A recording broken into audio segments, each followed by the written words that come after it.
The rain hasn't stopped since you left. It washes over the city, blurring the lights into streaks of gold and crimson, like a watercolor painting left out in the storm.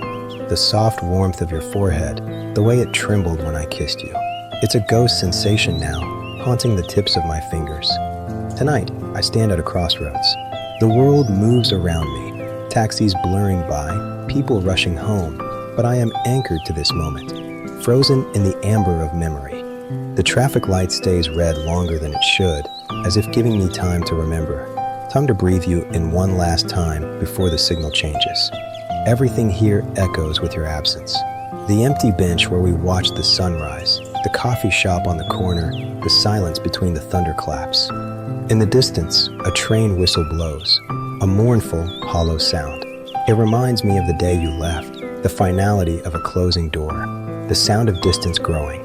I catch my reflection in a darkened shop window.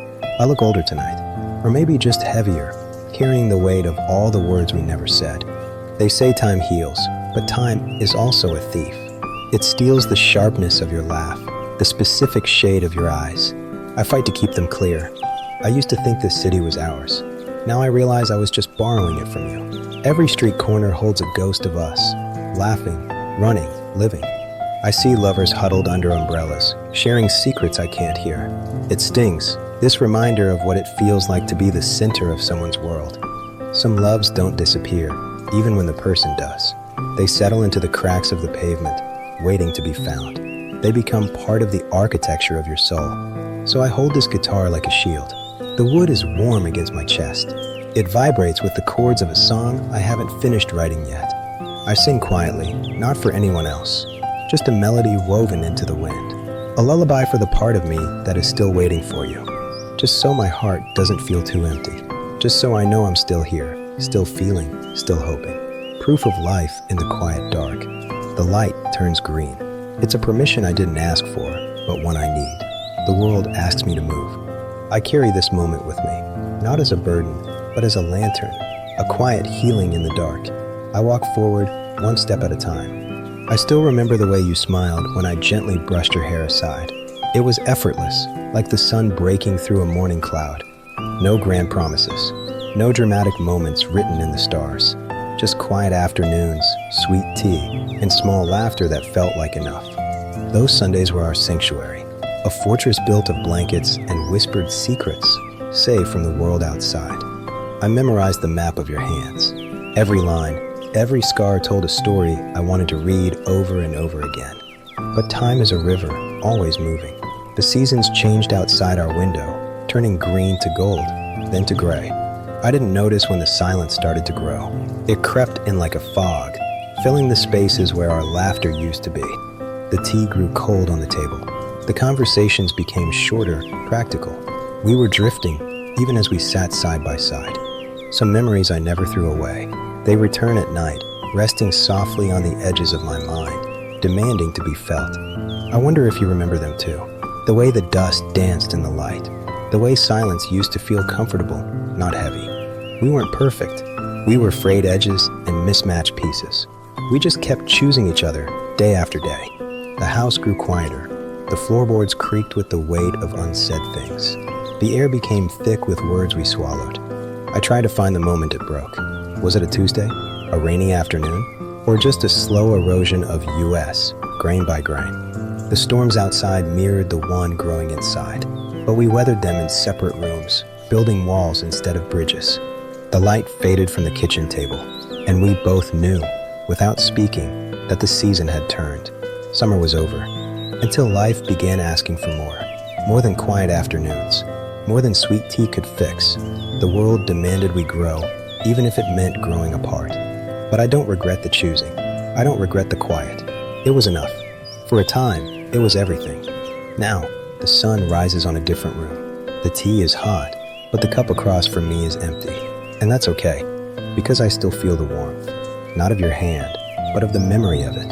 A gentle echo that reminds me I am capable of loving. And for now, that memory is enough. Just like those quiet afternoons were enough. Time was never cruel. We painted as a villain, stealing our youth. But it was just honest. Brutally, unflinchingly honest. Bills piled up like snowdrifts against the door. the weight of reality pressing in on the fantasy we built. Work drained our energy until we were just husks. We traded our dreams for security, dollar by dollar, hour by hour. Our dreams started walking in different directions. Yours went north, seeking peace. Mine stayed here, anchored by obligation. We still sat side by side. Physically, we were inches apart, but emotionally, there was an ocean between us. The silence grew heavier than words. It wasn't the comfortable silence of before. It was a thick, suffocating blanket. We became roommates sharing a mortgage, strangers sharing a history. The intimacy evaporated, leaving only routine. Not because of hate. There was no shouting, no broken plates. Just a slow, quiet erosion caused by exhaustion. I wanted to reach out. I wanted to bridge the gap, but my arms felt too heavy to lift. Egos swallowed apologies. I'm sorry sat on my tongue like a stone, too heavy to spit out. You waited for me. I waited for you. Hugs were postponed. Later, we said, when we're less tired, when the weekend comes. But later never came.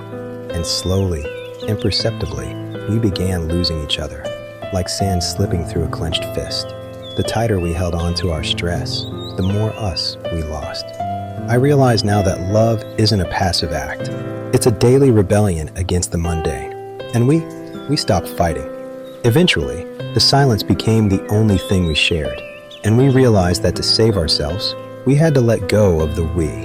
Hacking the boxes was the loudest sound we'd made in years.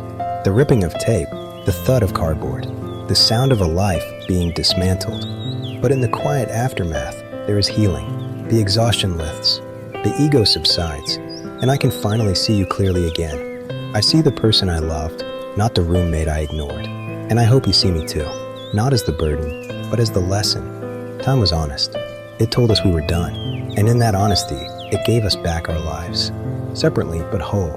The last night came without rain. I expected a storm, a cinematic downpour to match the ruin inside. But the sky was dry, indifferent. Only a long, uncomfortable silence. It stretched between us like a tightrope neither of us dared to walk.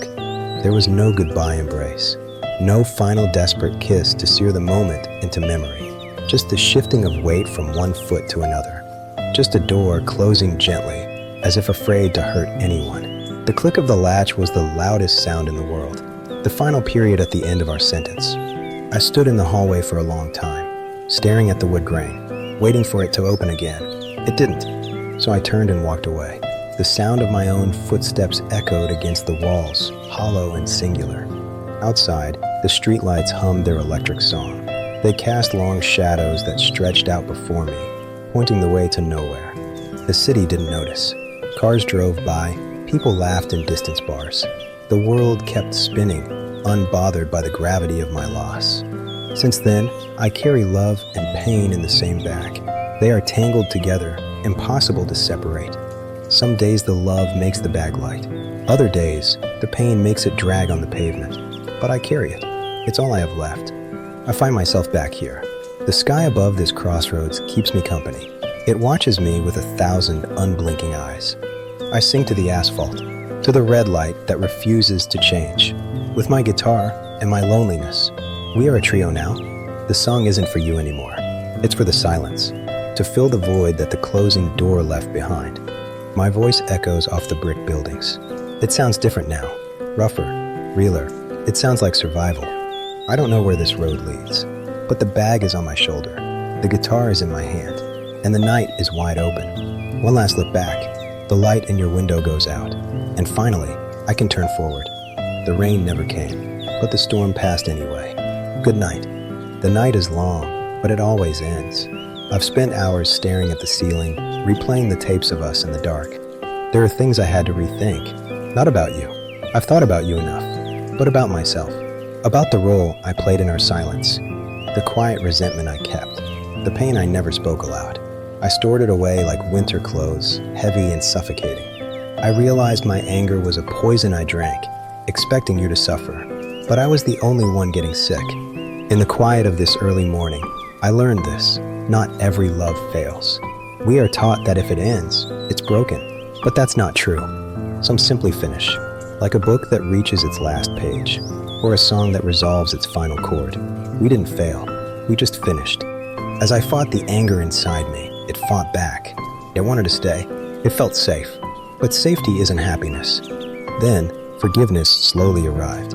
Not with a fanfare, but like the dawn. Quiet. Inevitable. Forgiveness didn't come to bring you back. It didn't come to fix the past. It came to free the future. Not to return, but to move forward. To unclench my hands. To breathe without the hitch of memory in my chest. The blue hour is fading. The world is turning gray, then gold. The colors are coming back. The city wakes up around me. Engines start. Birds sing. Life insists on continuing, and finally, I agree with it. I accept the ending. I accept the silence. I accept the space you left, and the space I am now free to fill. I look at my reflection, and I don't see a victim of loss. I see a survivor of change. I see someone ready for what's next. The sun hits the pavement. It's warm. It's real. It's today. Yesterday is a shadow that stretches behind me. I walk into the light, not forgetting you, but remembering myself. Some loves finish so that life can begin again. Silence / music fade out. Morning comes without asking. It doesn't care if you're ready. It simply pours itself over the world, washing away the night. The water is cold. It shocks the sleep from my skin. It reminds me that I am here. Physical. Alive. I wash my face.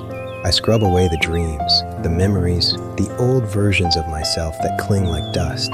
And I look at my hands. Really look at them. These strange, capable instruments. Hands that once held. They remember the weight of another soul, the warmth of skin, the promise of forever. Hands that once let go, the slipping grip, the desperate clawing at air as something precious fell away, once hurt without realizing it. The sharp gestures, the closed fists, the way we break things just by holding them too tight. God, please protect these hands, not from the world, but from themselves, from their own clumsiness, from their own fear. So that one day, when the season turns again, when the winter lifts and the sap rises, when they hold love again, because they will. I know now that they will. They won't cause pain. They will be a shelter, not a cage. A hearth, not a fire. Gentle, certain. I find myself back at the crossroads of life. The same asphalt, but the light is different now. The shadows are behind me. The light is green. The road is clear. There is no one waiting for me, and that is a kind of freedom. I finally take a step forward, one foot in front of the other, the simple rhythm of living. Into the morning, into the light, into whatever comes next. And for the first time in a long time, my hands feel light. Amen. Music swells and fades.